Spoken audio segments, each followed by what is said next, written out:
This is part 3 of our journey to the Himba tribe of Namibia.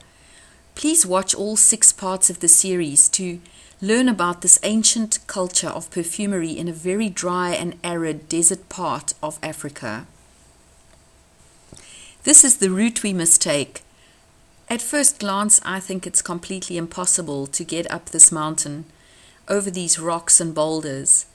And yet Corin seems to be a confident 4x4 driver and drives this route regularly to pay the ladies up in the far north who harvest the almond-berry, and the 4x4 seems to handle it, surprisingly.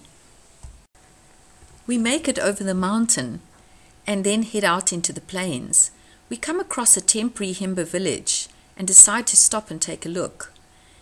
As is typical in Africa, when they see a white face, the local people assume you're a doctor and that you have medicines and medical knowledge.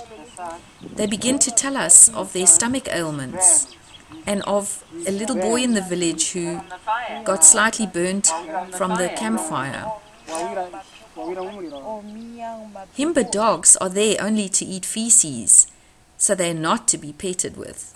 The little boy turns out to have not severe burns, and we head out on our way.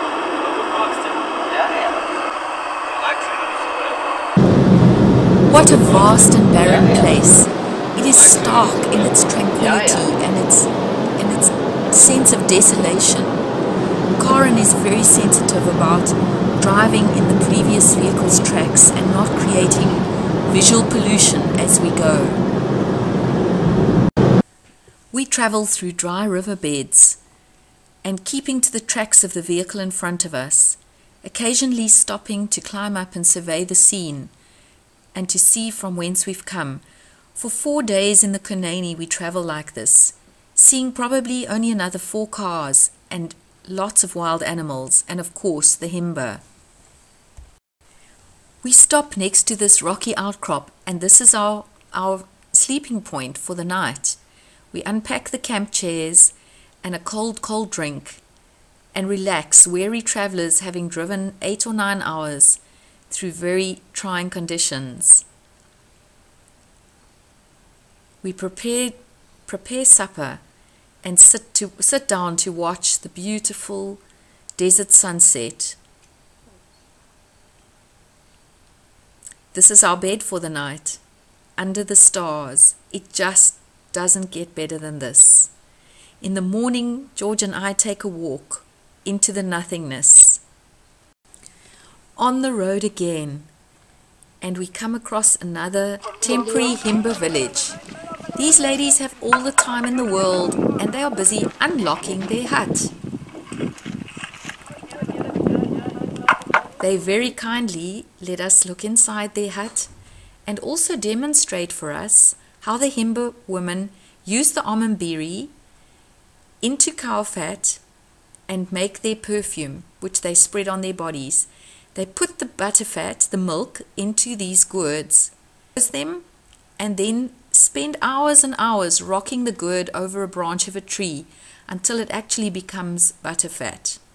Then they use this as their daily perfumery.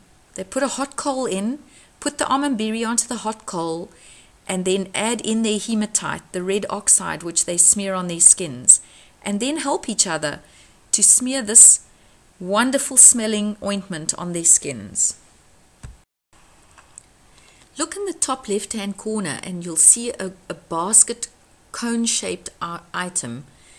They use this to make an incense. They put it over the fire with some coals and almond-berry underneath, and they use it to smoke and clean their blankets and their skirts, their animal skin skirts.